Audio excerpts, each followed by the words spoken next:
Hello, I'm Joanne Myers, Director of Public Affairs Programs. As many of you know, the Carnegie Council has been a forum for the discussion of ethical issues in international decision-making.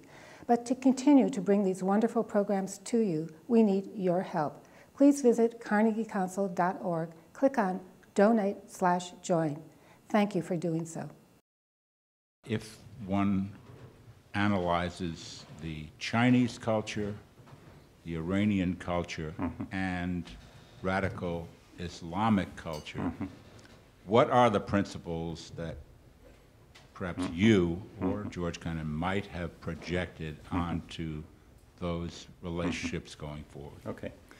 Well, first of all, you have to understand about George that he was in no way an expert, in fact, just the opposite, on those particular cultures.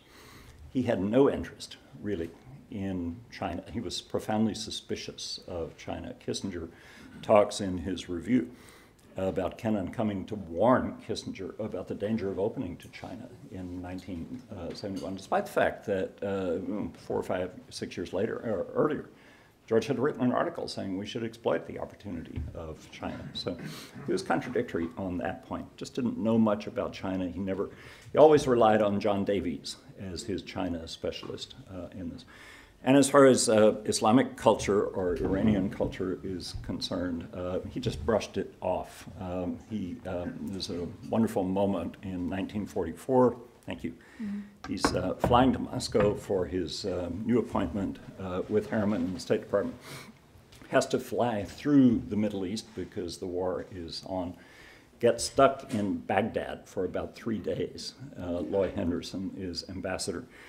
And George writes in his diary, what an awful place this is. It's too hot to go out in the daytime. It's too dangerous to go out at night.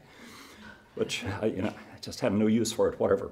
But no doubt, in the future, no doubt some American will look around at Iraq and will say, we have to make it green. We have to make things grow here. We have to reform the people. We have to reform the culture. We have to promote democracy there, and so on. And they will learn, he said. This is all 1944. They will learn like foolish children that this cannot be done. So, I would not want to hold out George Kennan as an expert on these cultures in any way, but I would hold out one principle, which is one of these generic transferable principles, which is very much the way George thought. And this is that any society carries within itself, this sounds Marxist, but it's actually Kennan, carries within itself the seeds of its own destruction, or at least the seeds of its own debility in one form or another. And it's very important to try to assess what those contradictions are. We need to be assessing our own contradictions. He would be the first to say that. But we also need to be assessing the contradictions that may exist within other societies. But the point is not to despair. If you go back again to Kennan's speech at Yale in 1946, that was the message. Don't despair. The choices are more. The choices are wider than war or appeasement. There is a range of choice. And with patience and with careful study and with intelligence, these can be turned to one's own advantage.